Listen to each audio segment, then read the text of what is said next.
So today I've been asked to answer a bunch of questions. Here's the list. It's quite long.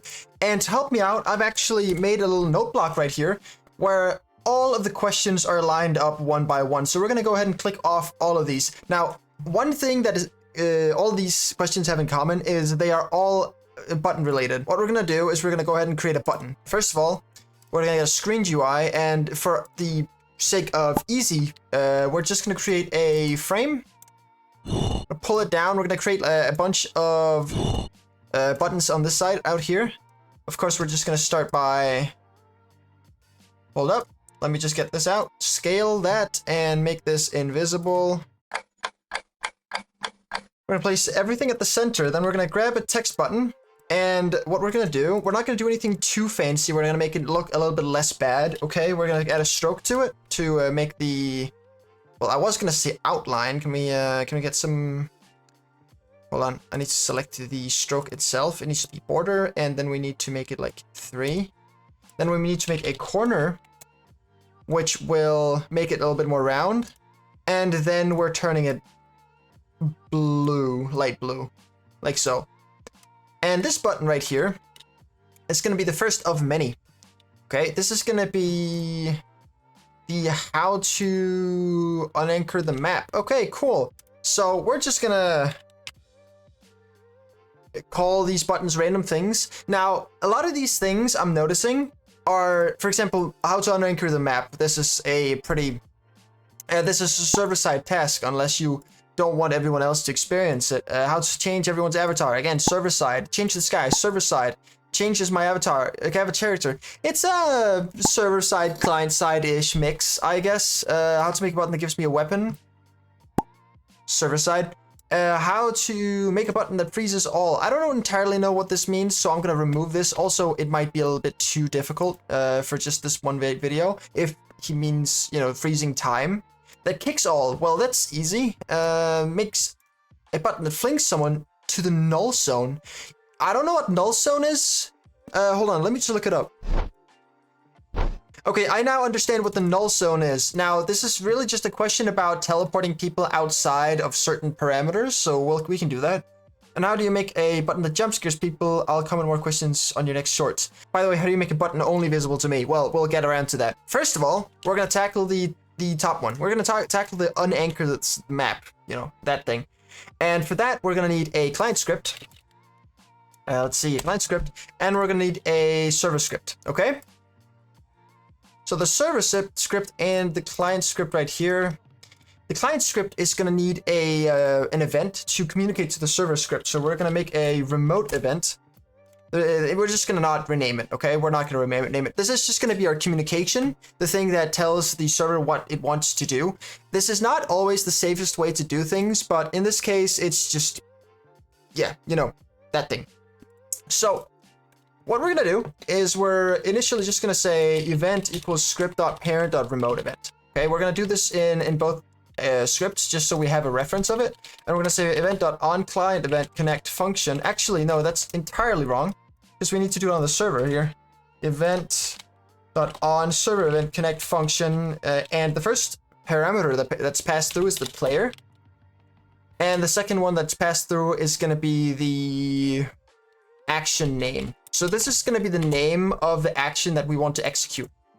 So we're gonna initially just say, okay, so we're gonna need, you know, when the buttons are clicked, you need to do something. And this button is, I didn't change the text, so let's just map unanchor. We're just gonna make this text a little bit bigger so I can read it when I'm, yeah, that should do it. I don't like the text, hold on. There we go, much better, and make that white.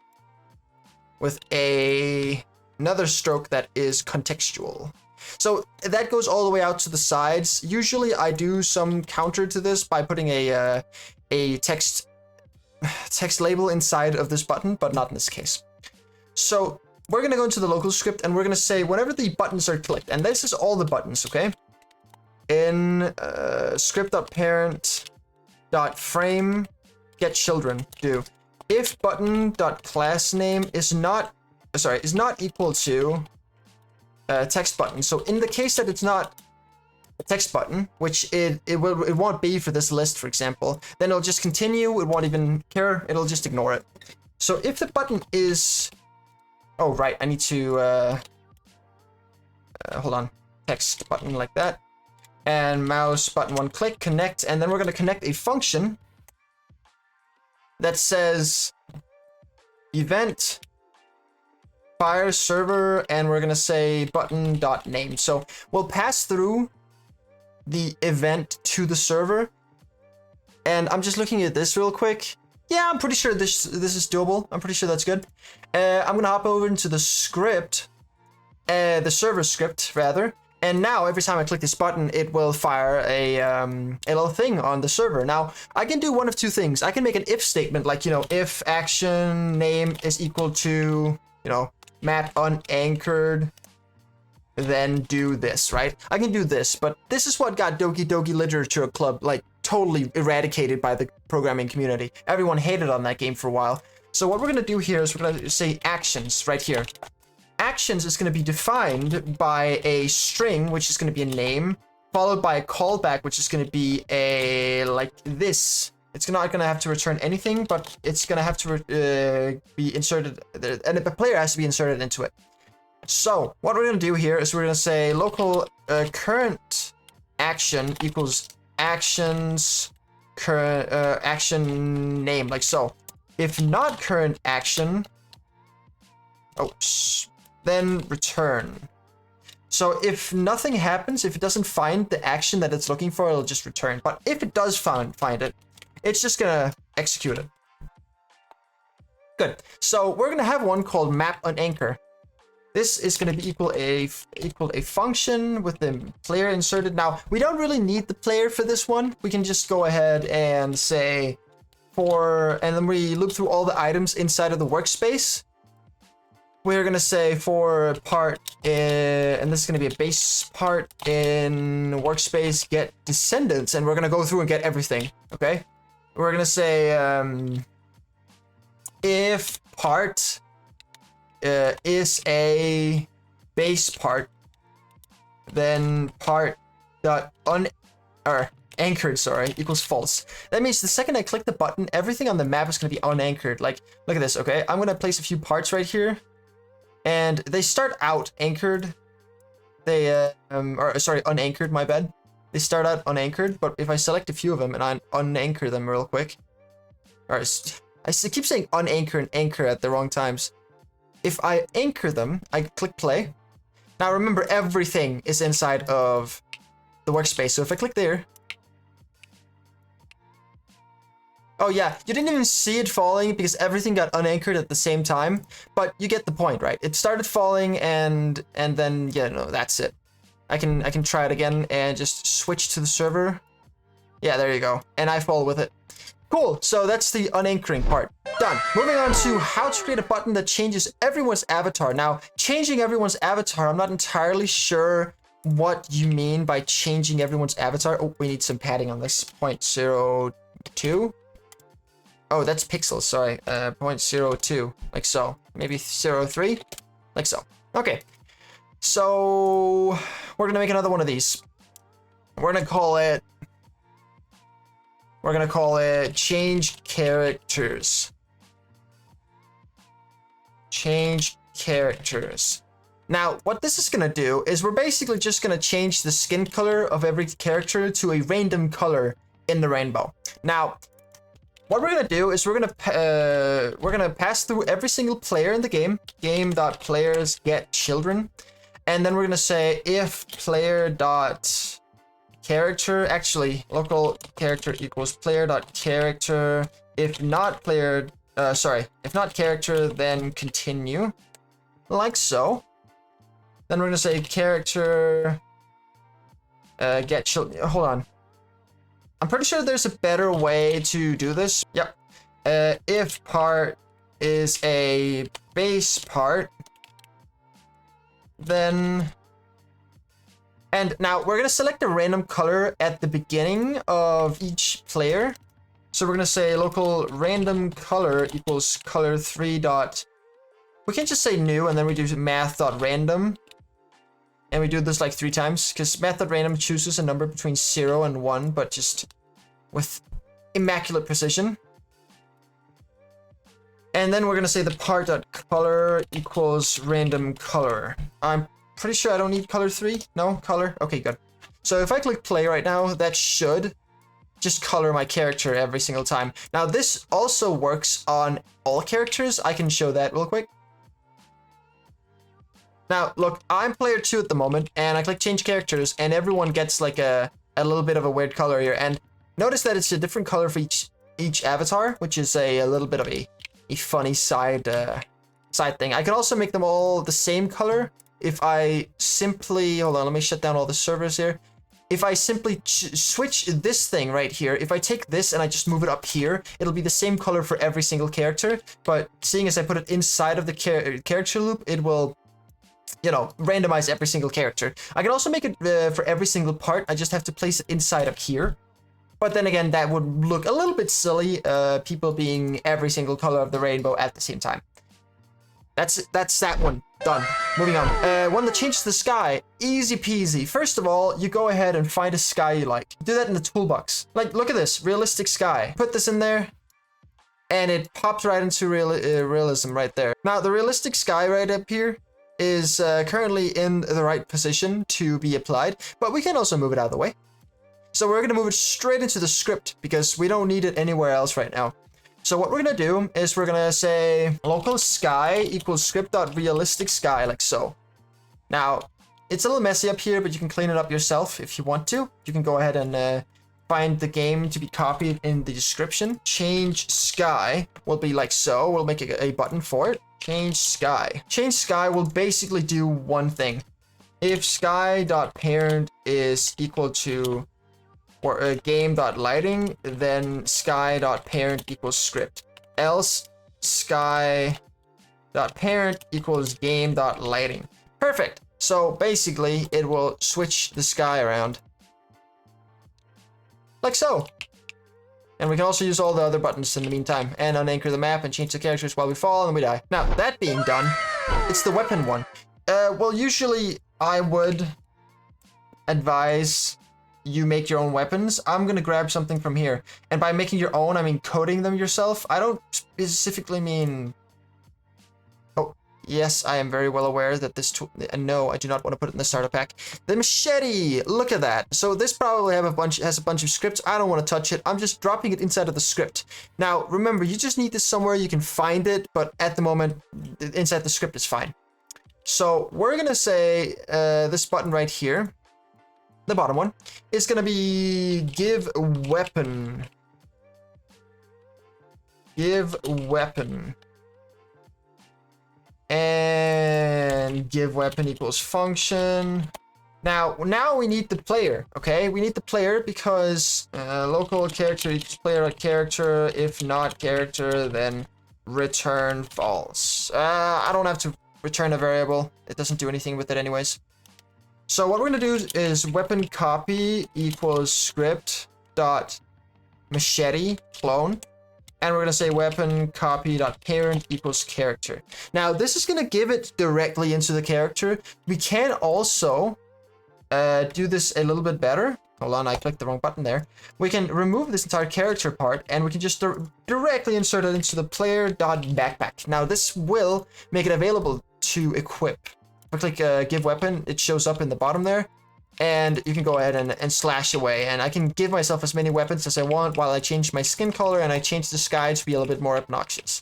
Now with that off the line here, there's a button for kicks all. This is literally the easiest one. We have a function called kick all. We're removing the player insert because who cares? Everyone's getting kicked, including you, buckaroo. And we're cloning this thing. We're gonna kick all, and we're calling this kick all. There we go. Now, what we do here is we're basically gonna say for everyone, all the players in game.players get children do, and we say player kick. What's the reason? Reason.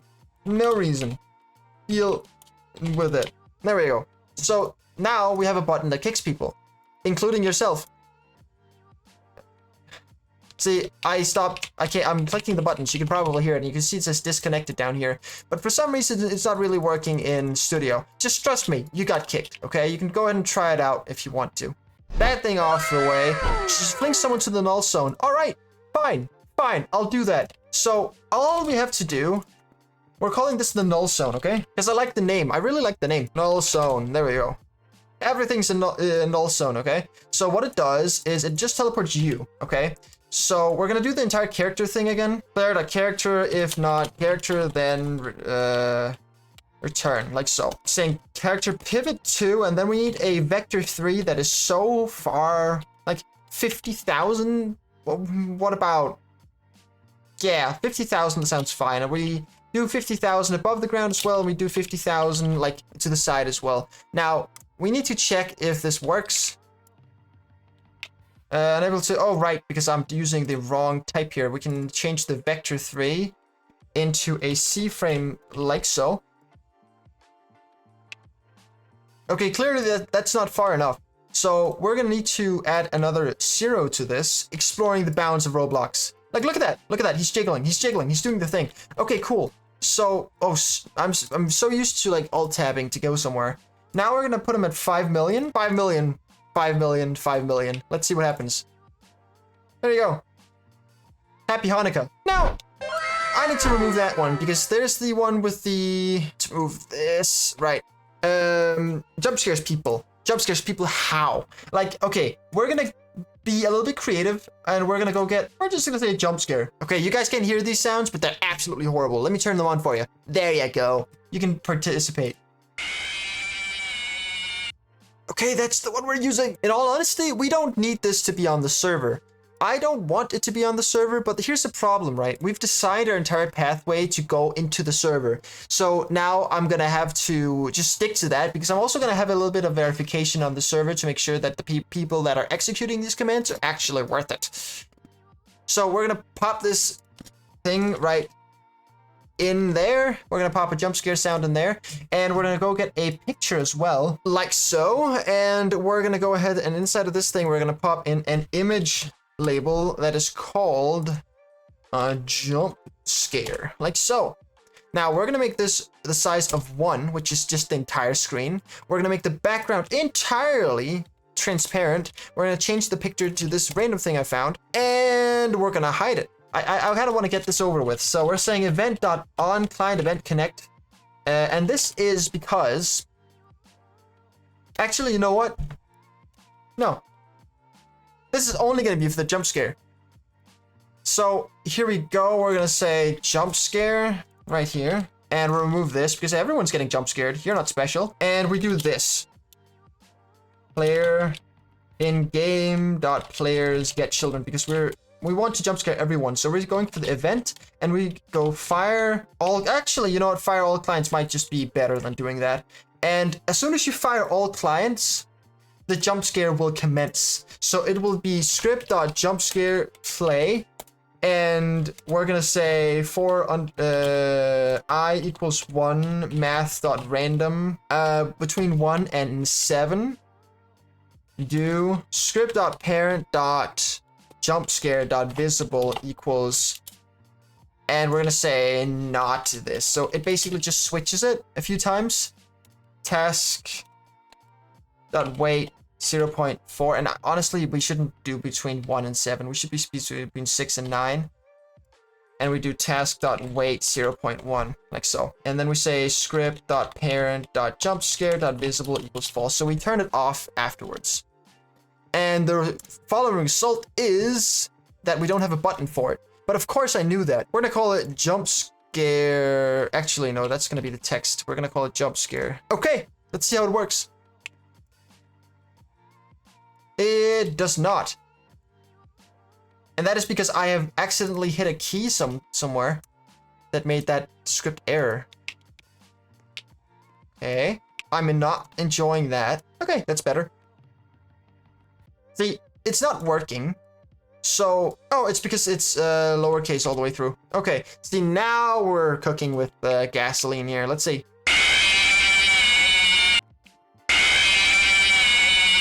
Yeah, see, it's scary, kind of. If we reduce this to 0.05, then suddenly it might be a little bit more. Yep, that works. All right, and the absolute last request on the list is how to make the script so that only you can click it. Now, you can make a client or a server-side solution for this, but I'm gonna stick with the server-side because that's the most secure one.